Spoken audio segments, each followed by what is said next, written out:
শীতকালে কি প্রতিদিনই গোসল করতে হবে? ঠান্ডা পানি দিয়ে গোসল করতে হবে নাকি গরম পানি দিয়ে?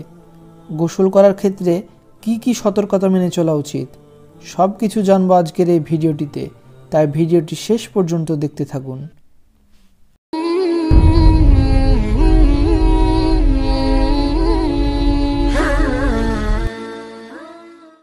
শীতকালে গোসল করার ক্ষেত্রে অনীহা থাকে অনেকেরই, কিন্তু এটা মোটেই উচিত নয়। শীতকালে প্রতিদিন গোসল করা উচিত, না হলে বিভিন্ন ধরনের ইনফেকশন সহ নানান রোগ দেখা দিতে পারে। শীতকালে কুসুম গরম পানি দিয়ে গোসল করা উচিত।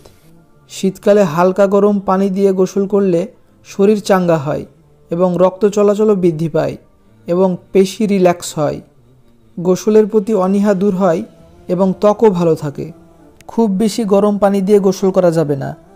বেশি গরম পানি দিয়ে গোসল করার ফলে আমাদের ত্বকের কেরোটিন স্তর নষ্ট হয়, যা বিভিন্ন ধরনের সমস্যা তৈরি করতে পারে, যেমন চর্মরোগ তৈরি করতে পারে। এছাড়াও যাদের দাঁত চুলকানির সমস্যা আছে তা আরও বেড়ে যেতে পারে, তাই সতর্কতা অবলম্বন করা উচিত। আবার শীতকালে বেশি ঠান্ডা পানি দিয়েও গোসল করা উচিত নয়। বেশি ঠান্ডা পানি দিয়ে গোসল করলে ফুসফুসের সমস্যা দেখা দিতে পারে।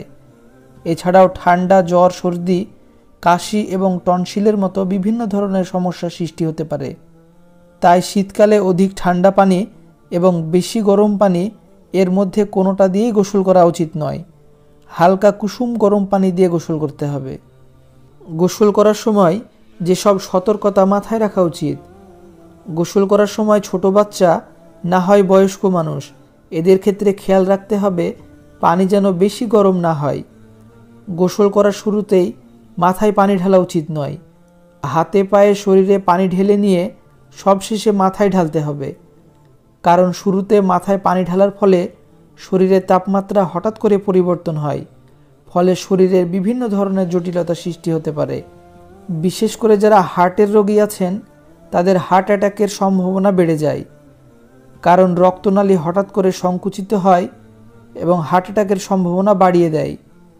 এজন্য শুরুতে গোটা শরীরে পানি ঢেলে পানির তাপমাত্রাকে সইয়ে নিয়ে তারপরে মাথায় পানি ঢালা উচিত। গোসলের শেষে যদি সম্ভব হয় কিছুটা সময় গায়ে রোদ লাগানো উচিত। শীতকালে গোসলের ফলে ত্বক শুষ্ক হয়ে যায়, তাই গোসলের পর শরীরে লোশন অথবা তেল লাগাতে পারেন। আজকের ভিডিওটি এতটুকুই। এই ভিডিওটি সবার মাঝে শেয়ার করে সকলকে সচেতন করতে পারেন। সবাই ভালো থাকবেন, সুস্থ থাকবেন। আল্লাহ হাফেজ।